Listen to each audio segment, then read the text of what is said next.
Hi friends, Dini here. In this video, we are going to discuss, or finally, continue discussing this topic, selling in markets.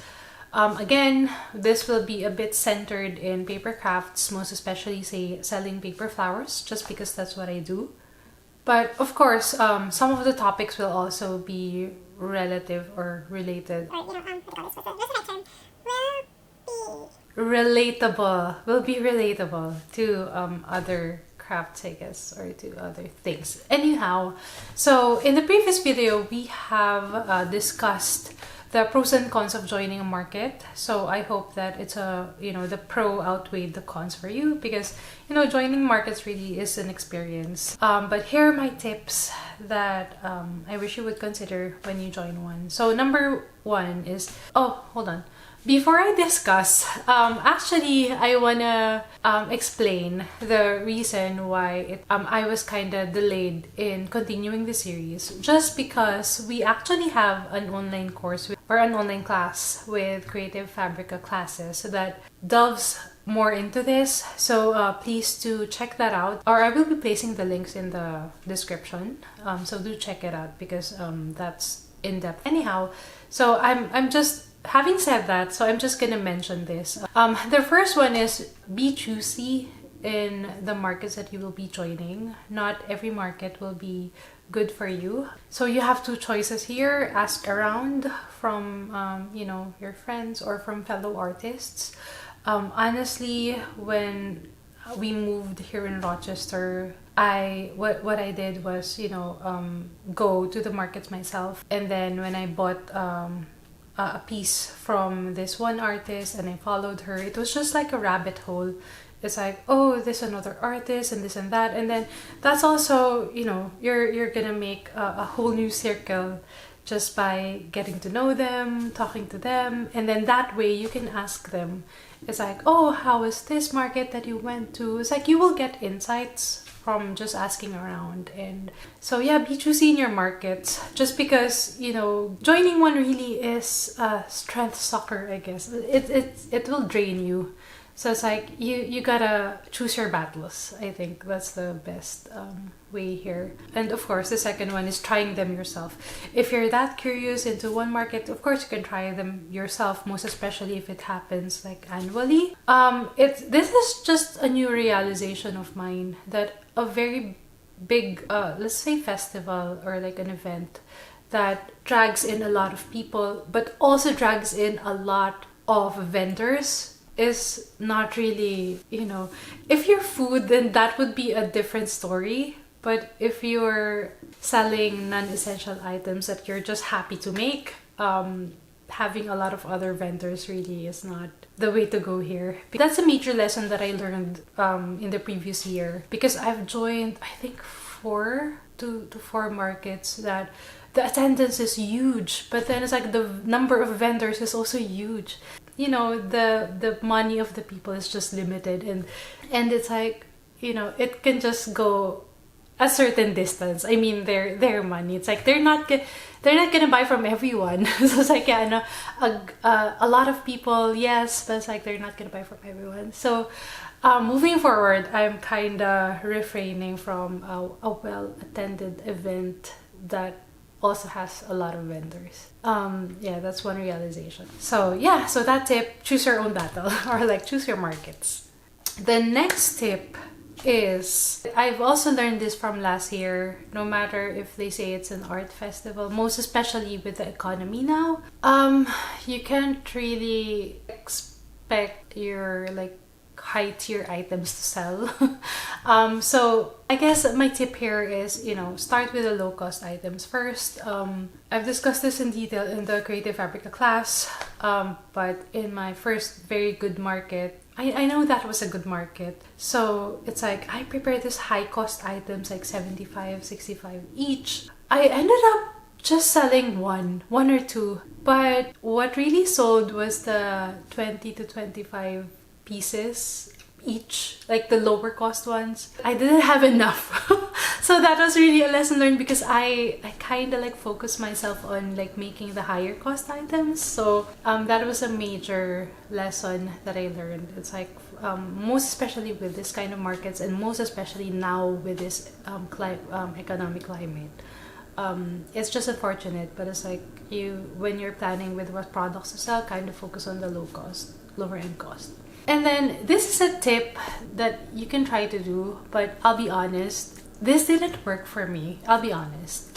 It's just something that you can do, but it's just that my market probably, or like my audience or my clients, really just prefer like, the unique items. Leverage on the product that you don't have to produce. So this is a good tip, honestly, but in my case, it doesn't always work. So if you have like an artwork, you can, like for example, I have tons of pictures. So I've printed them on stickers, on notebooks, other things. But I don't know, they just didn't sell for me. It might for you, because it's like the logic behind seems it's gonna work, but then this is just a reminder that it might not always be the case. Just because a lot of people are also doing it, that might be one.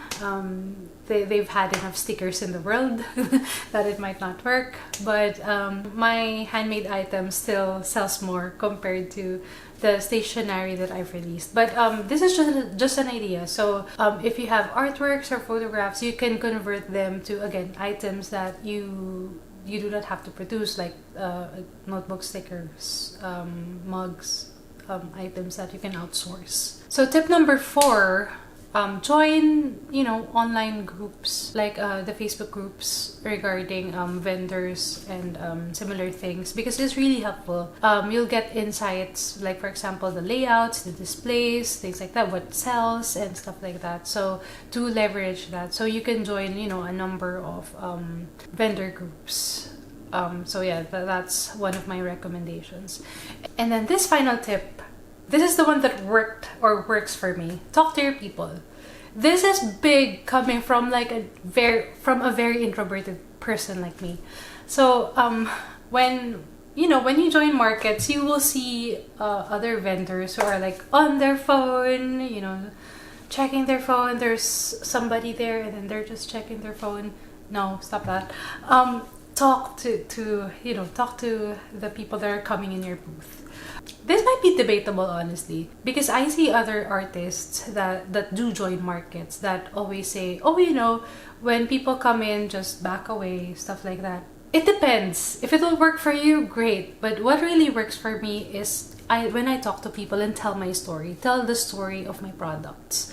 I've tested this, and talking and like again, telling the story of your product really works.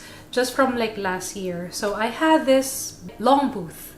And so it was very long. Of course, I'm just on my own, and I have this like 2-part. So I was here with my paper flower pots, and then the earrings. Like again, I think I don't know if I've mentioned this, but the unique thing about my earrings is that the center of the earring is made of paper to match or connect it with the paper flowers that I do make, and then I talk my spill and stuff like that.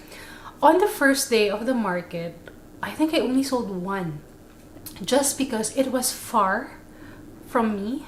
I wasn't able to tell my speech, and people in the markets most like just pass by things, and then they just look at things, and if you don't tell them, they wouldn't know. So on the second day, I realized this. It's like, hey, nobody makes that kind of jewelry. And then in some of the markets that I do join, it sells well, like the earrings. Like for example, there was one market where like I was in front, and then like I sold I think 70% of the earrings in my line of products. And then so having realized this, that people are just like walking by, so I switched the product. So I took the earrings like up front of me, where I can again tell the story of the earrings, things like that. And then what, I sold like probably like 50% of my sales that day were earrings.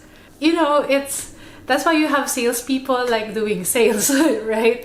But it's just in the market, most especially if it's not really your thing selling.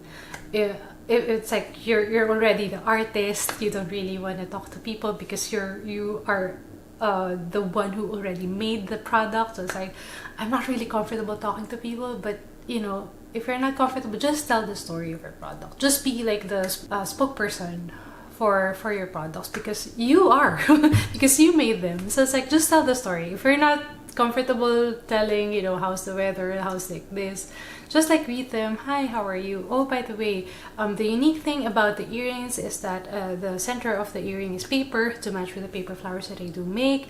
I do coat them, so they're not gonna be easily damaged, stuff like that. So that's my spiel, and it works. So, yeah, so talk to people. If you're not if you're not comfortable, then just tell the story of your product.